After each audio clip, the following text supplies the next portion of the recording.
Hello दोस्तों, अगर आप शेयर मार्केट में इन्वेस्ट करते हैं या करने का प्लान बना रहे हैं तो ये वीडियो आपके लिए बहुत इंपॉर्टेंट है।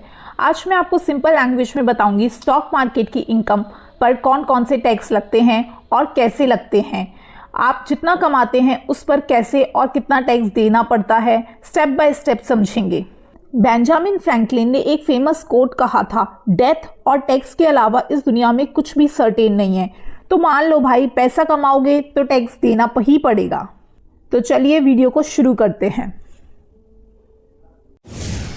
कैपिटल गेन टैक्स सबसे पहले और इम्पॉर्टेंट टैक्स है कैपिटल गेन, जो आपको तब देना पड़ता है जब आपने अपने शेयर्स या म्यूचुअल फंड बेचते हो और उससे आप प्रॉफिट कमाते हो। इसके दो टाइप्स होते हैं, शॉर्ट टर्म कैपिटल गेन और लॉन्ग टर्म कैपिटल गेन।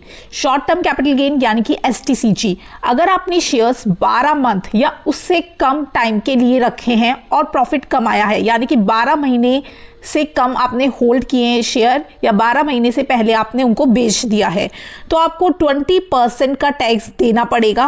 पहले ये रेट था 15%, लेकिन बजट 2024-25 यानी कि फाइनेंशियल ईयर 25-26 के लिए ये रेट हो जाएगा 20%।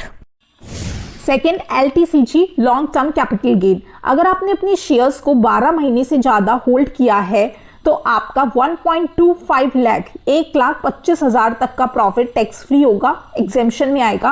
पहले ये अमाउंट 1 लाख था, लेकिन बजट 2024-25 में सरकार ने इसे बढ़ाकर 1,25,000 कर दिया।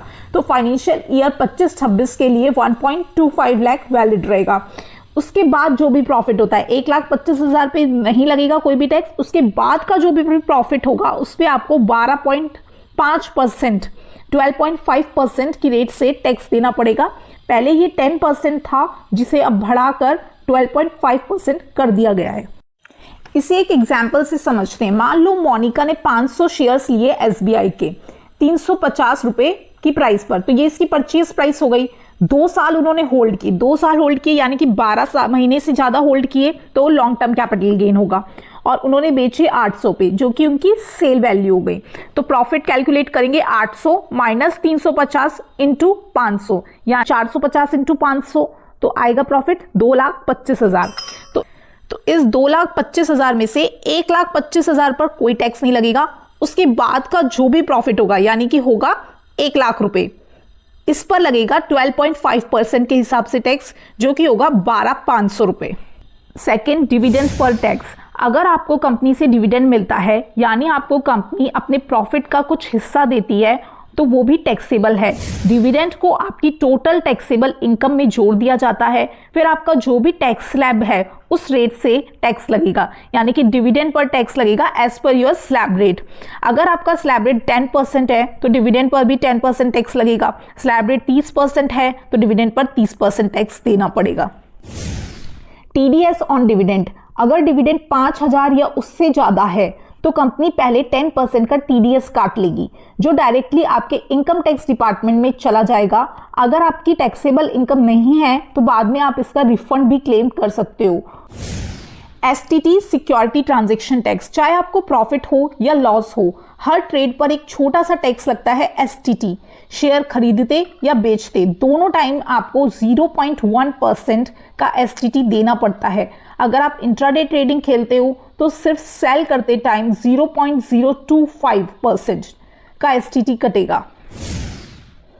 GST, अगर आप शेयर्स डायरेक्टली नहीं खरीदते, आप ब्रोकर के थ्रू खरीदते हो, तो ब्रोकर की सर्विस पर आपको GST देना पड़ेगा। GST का रेट है 18%।